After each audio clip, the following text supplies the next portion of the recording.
Baik, bismillahirrahmanirrahim. Assalamualaikum warahmatullahi wabarakatuh. Apa kabar semuanya anak soleh dan soleha pada pagi hari ini?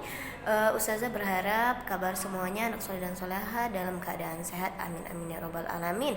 Baik anak soleh dan soleha, sebelum kita memulai pelajaran kita hari ini, Ustazah mau tanya dulu apakah sudah menjalankan sholat duhanya? Ya, kalau nanti ada yang belum menjalankan sholat duhanya, silakan sholat duha terlebih dahulu ya sayang. Pastikan anak soleh dan soleha sudah mandi ya, sudah sarapan juga ya. Kalau sudah sarapan biar tambah semangat nih belajarnya hari ini ya sayang ya. Oke, untuk materi hari ini kita adalah belajar tentang pendidikan agama Islam. Materinya kita sudah memasuki di bab 2, yaitu tentang sholat jamak dan qashar ya anak soleh dan soleha. Baik, untuk anak soleh dan soleha sudah dibuka semua bahan ajarnya yang sudah dibagikan kemarin. Oke, kalau sudah dibuka semuanya ya, diperhatikan. Ustazah akan menjelaskan materi hari ini ya tentang sholat jamak. Baik anak soleh dan soleha, ini materinya, materi pembelajaran kita tentang sholat jamak dan qashar ya. Ini pengertian pertama, kita bahas dulu pengertian tentang sholat jamak. Oke, untuk itu marilah anak soleh dan soleha kita buka dulu pembelajaran kita dengan melafalkan lafal basmalah. Bismillahirrahmanirrahim. Kita lanjut untuk materi kita. Yang pertama, pengertian tentang sholat jamak. Apa itu sholat jamak?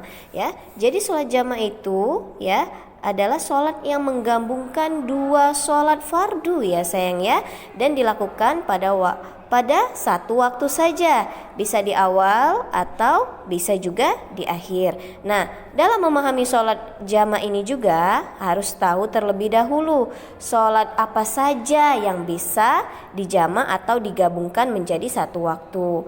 Nah, sholat yang bisa dijamak adalah sholat zuhur dengan sholat asar. Nah, jadi yang boleh dijamak itu sholat zuhur dan sholat asar saja. Kemudian maghrib dengan isya ya. Contohnya menjamak sholat zuhur dengan sholat asar. Misalnya menjamaknya pada waktu zuhur berarti itu di awal, kemudian menjamaknya di waktu asar berarti itu di akhir. Nah, begitu pula dengan sholat jamak maghrib, menjamak maghrib dan sholat isya. Bisa dilakukan waktu maghrib atau waktu isya. Baik anak soleh dan soleha. Kemudian ini yang B-nya, pembagian sholat jamak. Nah, sholat jamak ini dibagi menjadi dua macam ya sayang ya. Yang pertama jamak takdim. Apa itu jamak takdim? Jamak takdim ini adalah penggabungan antara dua sholat fardu yang pelaksanaannya sholatnya dilakukan di awal waktu sholat yang pertama, diawalkan.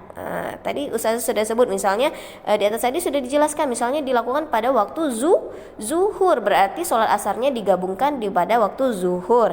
Kemudian ini ada contohnya, misalnya sholat zuhur dan sholat asar dikerjakan satu waktu, tepatnya waktunya pada sholat zuhur, atau sholat maghrib dan isya yang dikerjakan pada waktu sholat maghrib, itu yang namanya jamak takdim. Nah, ada dua ya jamak takdim. Yang kedua, kita buka lagi. Yang kedua ini adalah jamak takhir. Nah, apa itu jamak takhir? Jamak takhir ini adalah penggabungan antara dua sholat fardu yang pelaksanaan sholatnya dilakukan pada waktu sholat fardu yang kedua, diakhirkan ya sayang ya. Kalau jamak takdim ini diawalkan, kalau jamak takhir diakhirkan. Nah, pengerjaannya adalah pada waktu misalnya sholat zuhur dan sholat isya ya. Jadi yang digabungkan dikerjakan pada waktu sholat zuhur dan asar ya, maaf ya, zuhur dan asar. Nah, dikerjakan pada waktu sholat asar, dan maghrib dan isya dikerjakan pada waktu sholat isya. Nah, ada syarat-syaratnya. Syarat-syarat sah melaksanakan sholat jamak apa aja ya? Nah, adapun syarat-syaratnya untuk jamak takdim Syaratnya adalah yang pertama berniat untuk melaksanakan sholat jamak takdim. Kemudian sholatnya dikerjakan secara urut. Jadi secara urut itu kita sholat zuhur terlebih dahulu, kemudian baru sholat asar. Kemudian tidak ada selingan apapun ketika melakukan dua sholat fardu tersebut. Maksudnya di sini tidak ada selingan, misalnya mengerjakan sholat sunnah ba'diyah zuhur misalnya. Nah, itu tidak ada selingan. Jadi kita lanjut saja menjamak sholat zuhur dan sholat asar ya. Kemudian untuk syarat-syarat sah melaksanakan sholat jamak yang jamak takhirnya ya, jadi untuk jamak takhir ini membedakan adalah niatnya, selebihnya sama dengan syarat sholat jamak takdim. Ketika seorang ingin melakukan sholatnya dengan jamak takhir, maka orang tersebut sudah harus berniat untuk sholat jamak takhir terlebih dahulu. Kemudian ketika masuk waktu sholat yang pertama, paham ya anak soleh dan soleha? Jadi Ustazah ulangin lagi ya. Sholat jamak itu menggabungkan dua sholat fardu yang dilakukan pada satu waktu ya. Apa saja, sholat apa saja yang bisa dijamak? Sholat zuhur dan asar, kemudian sholat maghrib dan isya. Nah, pembagian sholat jamaknya ini ada sholat jamak takdim, yang kedua ada sholat jamak takdim, takdim dan takhir ya. Kalau takdim itu dikerjakan di awal waktu zuhur, sholat zuhur ya.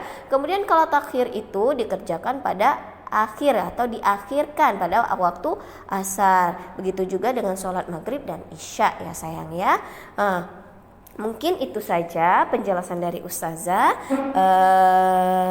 Kalau misalnya ada yang kurang jelas boleh ditanyakan kepada Ustazah ya, bisa di chat langsung kepada Ustazah ya.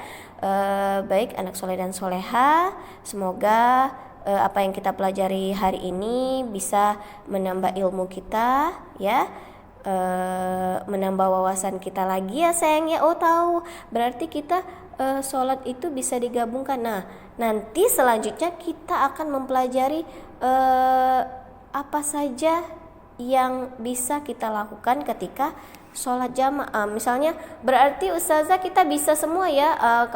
Gini ya Ustazah, saya akan melaksanakan sholat zuhur nih, saya terus saya males nih mau sholat asar nanti, jadi saya gabung. Tidak sayang, ada sebabnya orang melakukan sholat jamaah ini. Kita akan mempelajari sebab-sebabnya kenapa orang bisa melakukan sholat jamaah ini ya sayang ya.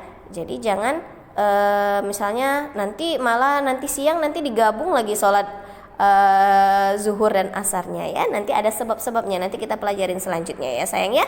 Baik, kita tutup dulu pelajaran hari ini dengan melafalkan lafal hamdalah alhamdulillahi rabbil alamin.